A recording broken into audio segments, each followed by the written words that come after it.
Hello friends, আশা করি তোমরা সকলেই খুব ভালো আছো। আর তোমাদের ছোট্ট অদ্রিত আর আমরা খুব ভালো আছি। নিয়ে চলে এসেছি একটা ভিডিও। আমাদের এই শীতের সিজনের প্রথম বিয়েবাড়ি। তো বিয়েবাড়িতে যে এন্ট্রান্সটা ছিল এত সুন্দর সাজিয়েছে, ভীষণ ভালো লাগছিল। দেখো, তোমাদেরও আশা করি খুব ভালো লাগবে। আর সামনে একদম ঢুকতেই সামনে গণেশ ঠাকুরের মূর্তি, ভীষণ ভালো লাগছিল। আর শীতকালে বিয়েবাড়ি এলে তো খুবই ভালো লাগে, অনেক কিছু সাজগোজ করা যায়। গরমকালে ঘামে খুব কষ্ট হয়, তাই জন্য ঠিক করে সাজা যায় না। আর শীতকালের বিয়েবাড়িতে খুব শীত পড়লে আবার ঢাকা দিয়ে চাদর চাপা দিতে হয়, কিন্তু হালকা শীতে যদি বিয়েবাড়ি আসে তার থেকে আনন্দের আর কিছুই নয়।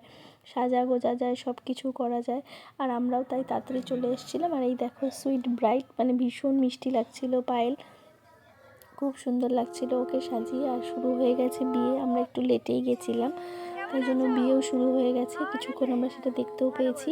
তারপর আমরা স্টার্টার নিয়েছিলাম। স্টার্টার নেওয়ার পরই কিছুক্ষণ পর আমাদের মেন কোর্সের দিকে চলে যেতে হয়েছিল, কারণ অদ্রিতের স্কুল, ওর দাদার স্কুল, দুজনেরই স্কুল ছিল, তাই জন্য তাড়াতাড়ি ফিরতে হবে, সেই জন্য চলে এসেছিলাম। আর দেখো, অদ্রিত আর ওর দাদা দুষ্টুমি করছে।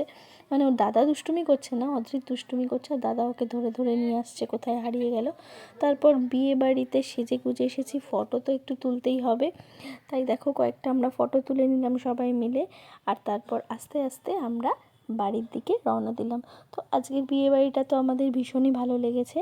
আর ভিডিওটা যদি তোমাদের ভালো লেগে থাকে তাহলে অবশ্যই লাইক, কমেন্ট আর শেয়ার করো। টাটা।